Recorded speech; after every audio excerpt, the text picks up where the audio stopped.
আপনি একটা সেকেন্ড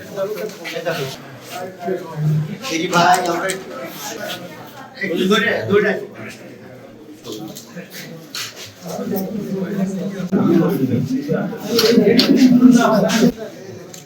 ওকে ওকে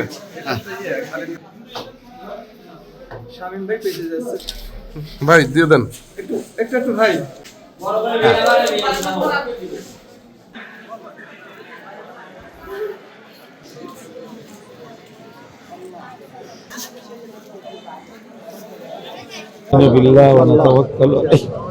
দিলেন কেমন লাগছে আর কোনো অভিযোগ আছে কিনা?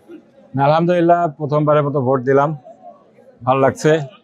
এখানে তো দেখছি যে বেশ সুষ্ঠুমুখর পরিবেশে ভোট হচ্ছে, কিন্তু আমরা খবর পেয়েছি সকালবেলা পূর্ব করমজা সরকারি প্রাথমিক বিদ্যালয়ে আমাদের প্রধান এজেন্ট যে ছিলেন তাকে বাসা থেকে বের হতে আক্রমণ করা হয়, বাসা থেকে বের হতে দেওয়া হয়নি এবং অন্যান্য এজেন্টদেরকেও কেন্দ্রে ঢুকতে বাধা দেওয়া হয়েছে। তারপরে আমরা প্রশাসনের শরণাপন্ন হয়েছি, প্রশাসন একবার গিয়েছেন, আমাদের প্রধান এজেন্ট সহ কয়েকজনকে ঢুকিয়ে দিয়েছেন, কিন্তু এখনও কয়েকজন ঢুকতে পারেনি। আমরা প্রশাসনকে বলেছি সেখানে কন্টিনিউয়াস পাহারা দিতে, কারণ প্রশাসন সরে গেলে ওরা আবার আসছে। আমি প্রশাসনকে বলবো এই ধরনের যে কোনো অনিয়ম খুব কঠোর হস্তে দমন করা উচিত। প্রশাসন একটু নরম ভূমিকা নিচ্ছেন, শক্ত ভূমিকা না নিলে জনগণ আস্থা পাবে না, এটা ভোটের বিষয়ে প্রশ্নবিদ্ধ হবে।